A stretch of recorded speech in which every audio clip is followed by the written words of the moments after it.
जो हजरत सैयद अकमल हुसैन उर्फ बाबा मान रहमतुल्लाह अलैह की जिंदगी का मकसद था। अहले गुजरात सूफिया के आस्थाने और उनकी तालीमात को गुजरात का निगहबान मानते हैं और उनका मानना है कि हजारों मुश्किलात के बाद भी अगर गुजरात सरसब्ज़ो शादाब है तो ये इन बुजुर्गों की दुआओं का ही असर है।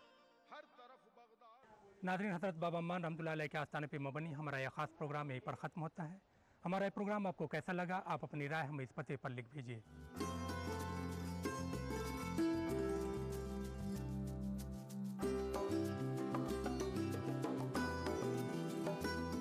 नाज़रीन, हमें उम्मीद है कि आपने हमारा पता नोट कर लिया होगा।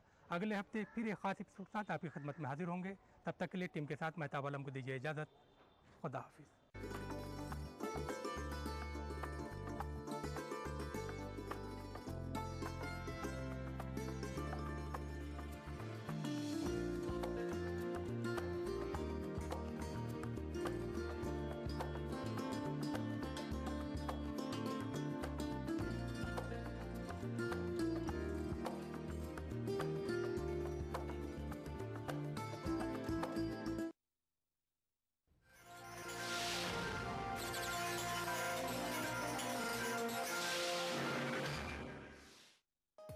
इस प्रोग्राम को पेश करने में ताउन किया Shri ultra red oxide, Bharat का एकमात्र जंग रोधक सीमेंट। बंगर सीमेंट, सस्ता नहीं सबसे अच्छा।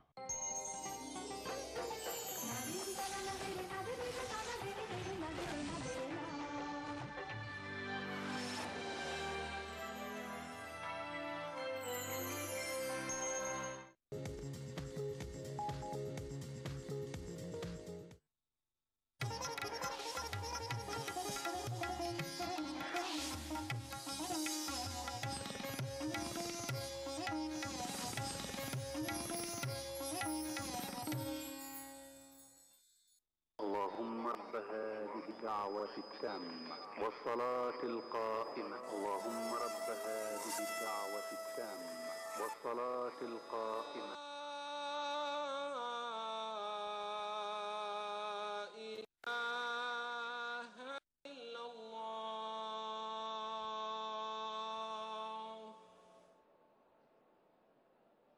لا إله إلا الله محمد رسول الله. اللهم رب هذه الدعوة التامة والصلاة القائمة آت محمدا الوسيلة والفضيلة والدرجة العالية الرفيعة وابعثه اللهم المقام المحمود الذي وعدته إنك لا تخلف الميعاد.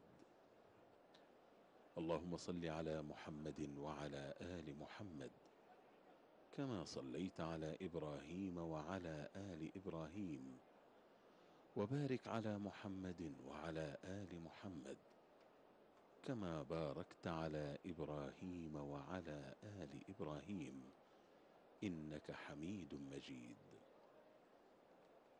وهكذا أيها الإخوة المؤمنون في كل مكان، رفع من هنا من الرحاب الطاهرة في المسجد الحرام أذان الجمعة الأول، رفعه المؤذن الشيخ أحمد علي نحاس.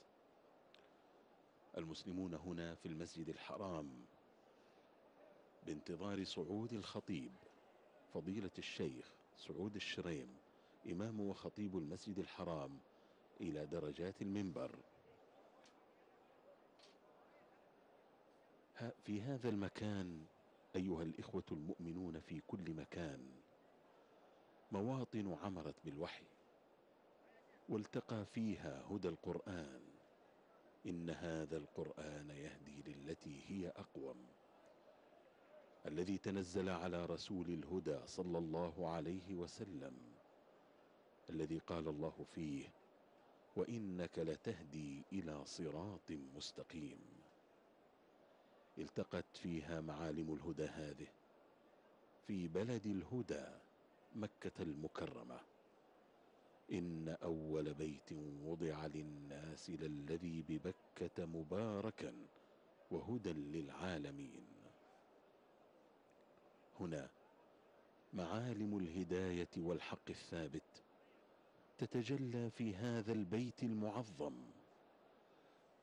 حركة المسلمين الآن حول الكعبة هي رمز لتوحدهم وحركتهم حول الحق والهدى في هذا الدين العظيم. في كل حركات الإنسان وسكناته يظل مرتبطا بهذا البيت، تظل نفسه تتوق له على البعد، فإذا جاءه واستقرت نفسه بلقاء هذا البيت ثم غادره وهو لم يقض منه بعد وطرا، ظلت نفسه تشتاق إليه مرة أخرى. ألم يجعل الله هذا البيت مثابة للناس وأمنا؟ الآن الشيخ يصعد درجات المنبر.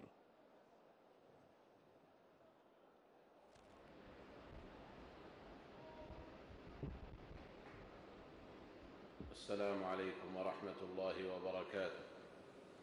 الله أكبر الله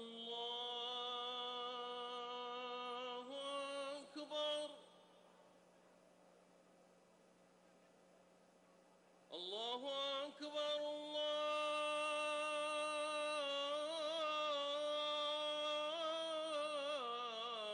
الله أكبر.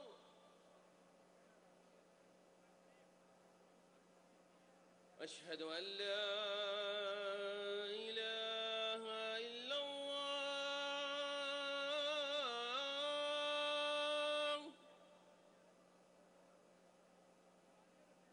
أشهد أن لا إله إلا الله.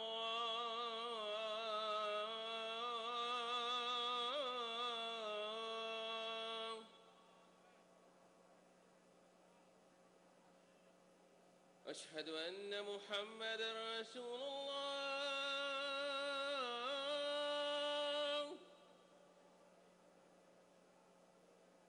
أشهد أن محمدًا رسول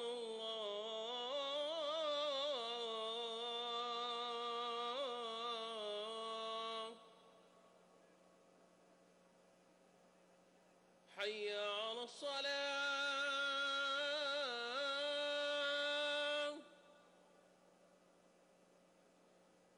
حي على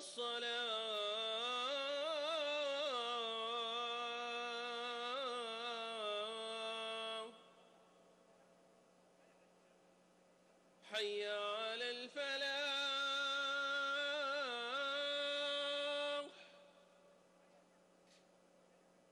حي على الفلاح.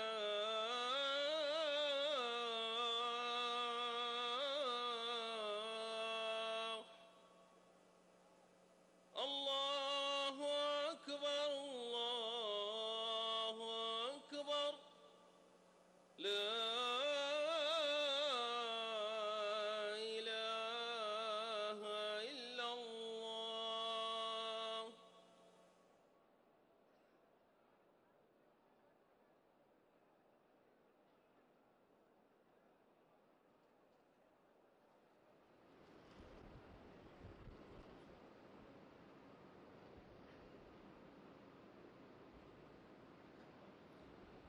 الحمد لله فالق الإصباح، جعل الليل سكنا والشمس والقمر حسبانا، يقلب الليل والنهار عبرة لأولي الأبصار.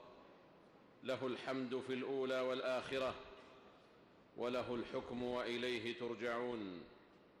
وأشهد أن لا إله إلا الله وحده لا شريك له، وأشهد أن محمدًا عبد الله ورسوله، أفضل من حج لله وصام وصلى وقام، عليه من الله أفضل صلاة وأزكى تسليم، وعلى آل بيته الطيبين الطاهرين، وعلى أصحابه والتابعين ومن تبعهم بإحسان إلى يوم الدين، وسلم تسليما كثيرا. أما بعد، فأوصيكم أيها الناس ونفسي بتقوى الله سبحانه، فهي زاد السالكين وعدة الذاكرين، بها ترفع الدرجات وتمحى الذنوب والسيئات. إنه من يتقي ويصبر فإن الله لا يضيع أجر المحسنين.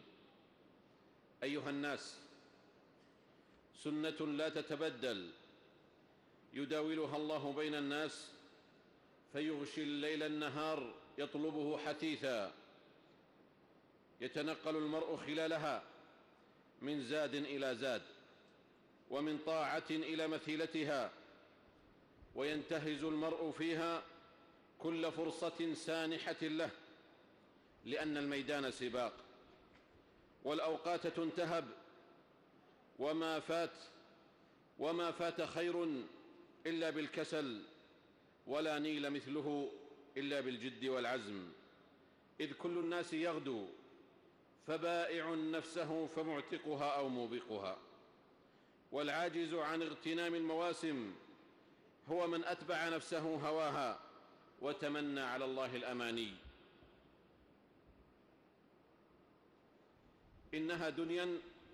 إنها دنيا كالمائدة، شبعها قصير وجوعها طويل، فمن سلك مسلك قدوته صلى الله عليه وسلم فإنه قد استجاب لأمر ربه: واعبد ربك حتى يأتيك اليقين.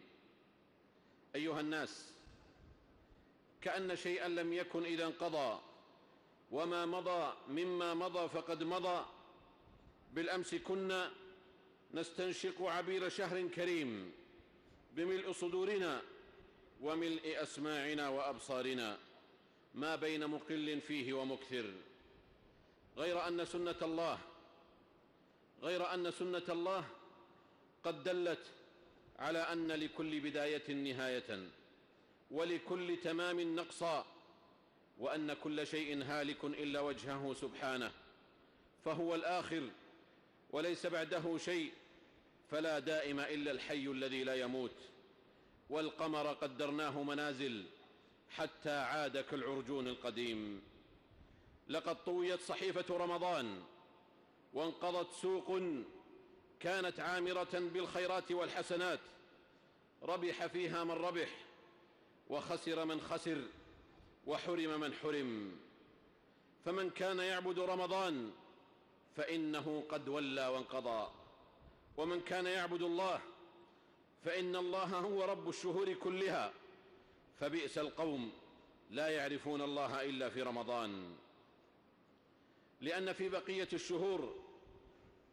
بقية الشهور والأيام من أصول الطاعات المشروعة في رمضان كما هي الحال في رمضان، غير أنها في شهر رمضان تتناسق بكيفية فريدة عن بقية الشهور، وإلا فإن الصدقة وقيام الليل وصوم النوافل وتلاوة القرآن والتسبيح والتهليل وكل أنواع الجود قد حض عليها الخالق الكريم في غير رمضان.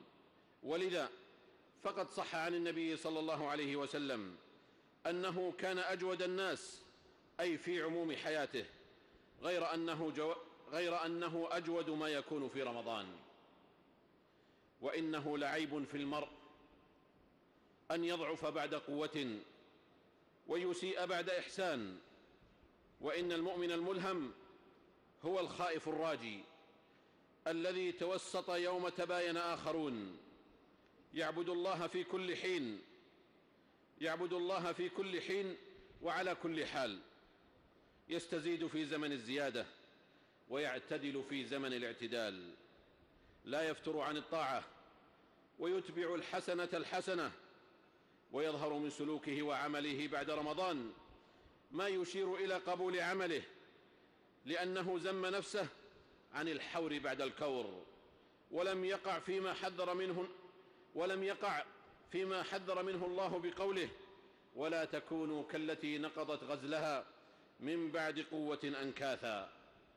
فرحم الله امرأ استقام على طاعة ربه بعد رمضان، وأمسك بما عاهد عليه خالقه من التوبة النصوح وسؤال مغفرة الذنوب والعتق من النيران، لأن الهوى مكايد، ومن استمسك بالعروة الوثقى سلم من هواه، وجعل صلته بالله لا تنفك مهما تقلبت الأيام والشهور، فاستدام على الطاعة وروض نفسه فاستدام على الطاعة وروض نفسه على التكيف مع العبادة بحسب أوقاتها وتفاضلها دون كلل أو ملل. ولئن كانت الطاعة تحتاج إلى مجاهدة وصبر، فإن الاستقامة عليها تحتاج إلى مجاهدة أكبر وصبر أعظم. إن الذين قالوا ربنا الله ثم استقاموا تتنزل عليهم الملائكة ألا تخافوا ولا تحزنوا وأبشروا بالجنة التي كنتم توعدون نحن أولياؤكم في الحياة الدنيا وفي الآخرة ولكم فيها ما تشتهي أنفسكم ولكم فيها ما تدعون. فيا أهل التوبة استيقظوا ولا ترجعوا بعد رمضان إلى ارتضاع ثدي العجز والكسل بعد الفطام، فإن النكسة أعظم من المرض نفسه، وذنب بعد التوبة أقبح من ذنوب قبلها. ألا إن من فعل ما يوعظ به كان خيرا له وأشد تثبيتا في الدنيا والآخرة على عمل صالح ونعيم مقيم. يثبت الله الذين آمنوا بالقول الثابت في الحياة الدنيا وفي الآخرة ويضل الله الظالمين ويفعل الله ما يشاء. بارك الله لي ولكم في القرآن والسنة، ونفعني وإياكم بما فيهما من الآيات والذكر والحكمة. قد قلت ما قلت، إن صوابا فمن الله وإن خطأ فمن نفسي والشيطان، وأستغفر الله إنه كان غفارا.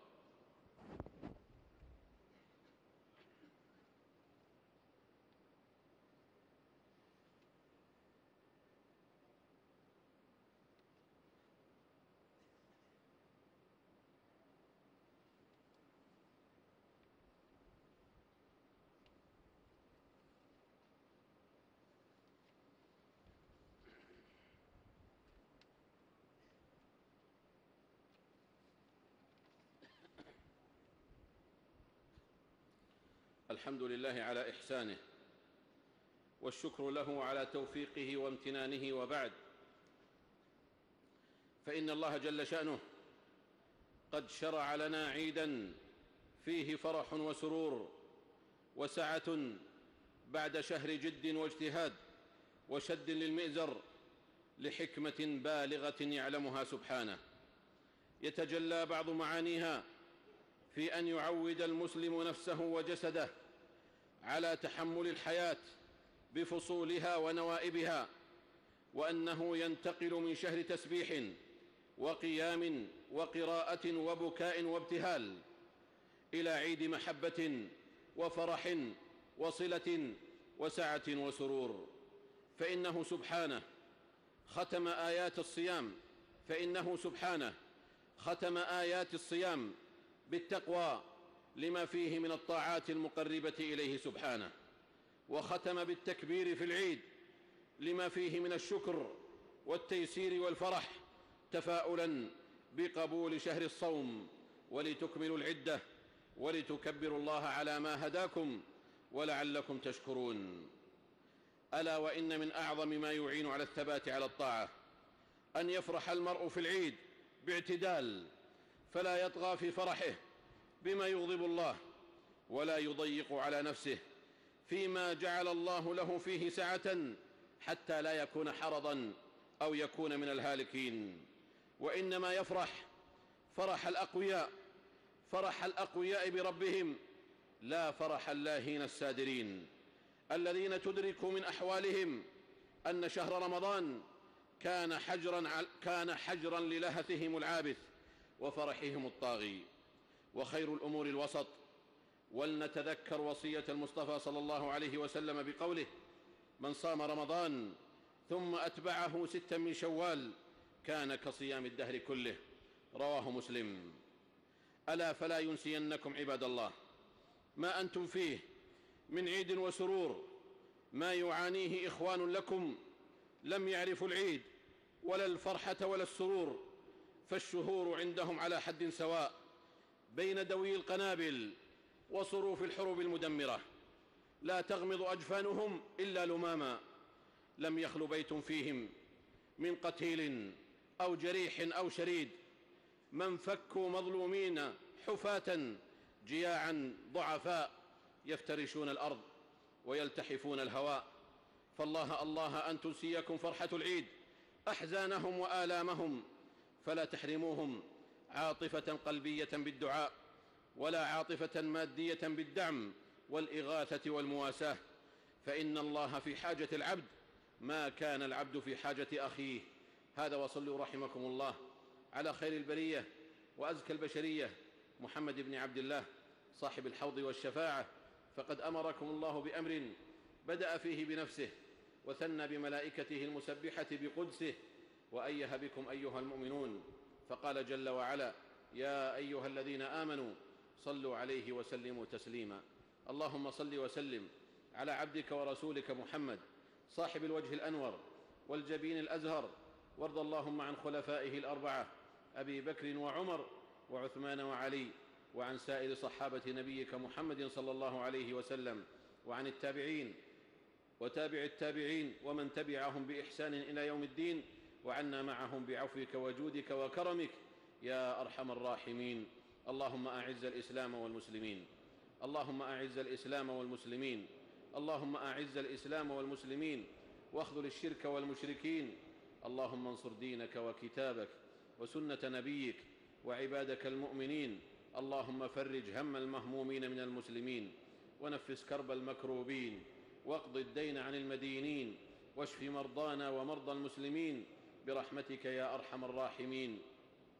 اللهم أصلح أحوال المسلمين في كل مكان، اللهم أصلح أحوال المسلمين في كل مكان، اللهم أصلح أحوال المسلمين في كل مكان.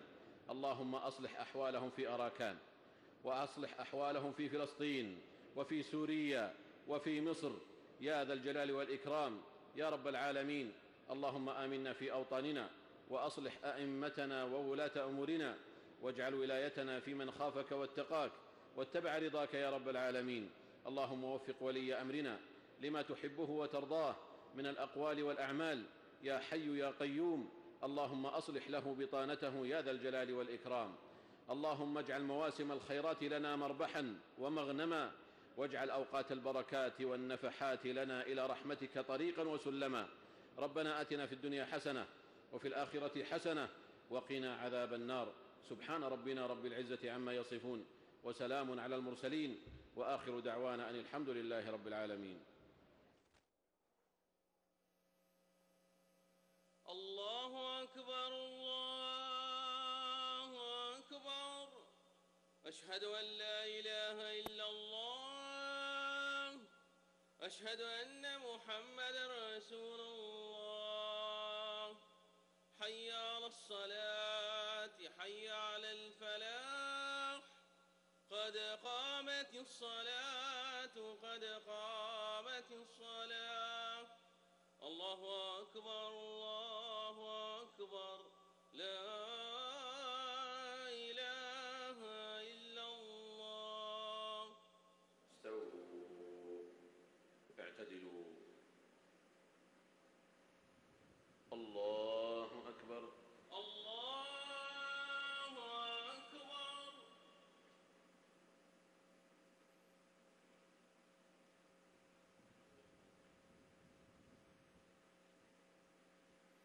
الحمد لله رب العالمين، الرحمن الرحيم، مالك يوم الدين.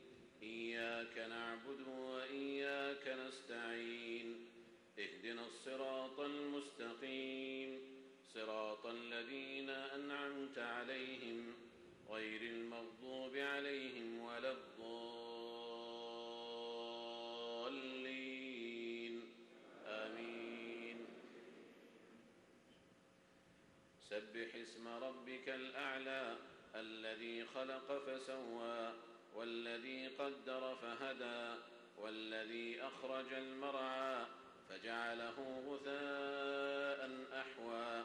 سنقرئك فلا تنسى إلا ما شاء الله، إنه يعلم الجهر وما يخفى. ونيسرك لليسرى، فذكر إن نفعت الذكرى، سيذكر من يخشى ويتجنبها الأشقى الذي يصلى النار الكبرى ثم لا يموت فيها ولا يحيا. قد أفلح من تزكى وذكر اسم ربه فصلى. بل تؤثرون الحياة الدنيا والآخرة خير وأبقى. إن هذا لفي الصحف الأولى صحف إبراهيم وموسى. الله أكبر.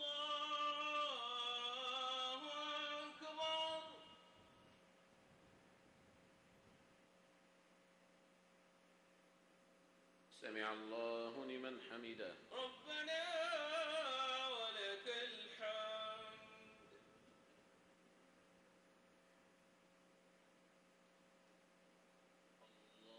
الله أكبر.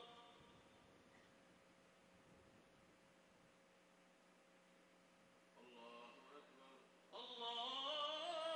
الله أكبر. الله أكبر.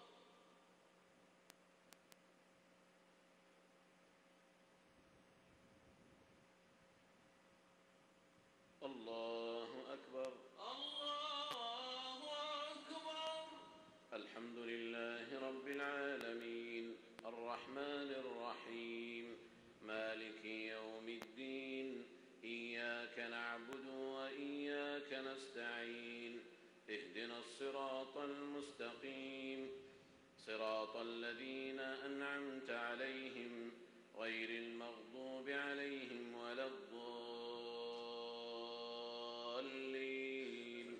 آمين. هل أتاك حديث الغاشية وجوه يومئذ خاشعة عاملة ناصبة تصلى نارا حامية تسقى من عين آنية ليس لهم طعام إلا من ضريع لا يسمن ولا يغني من جوع.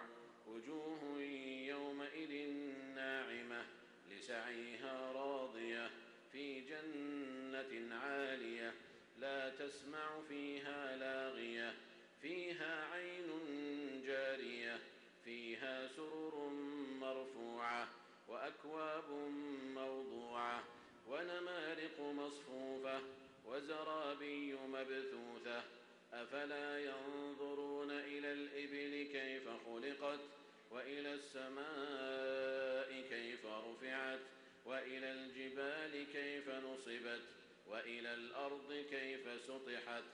فذكر إنما أنت مذكر لست عليهم بمسيطر إلا من تولى وكفر فيعذبه الله العذاب الأكبر. إن إلينا إيابهم ثم إن علينا حسابهم. الله أكبر. الله أكبر.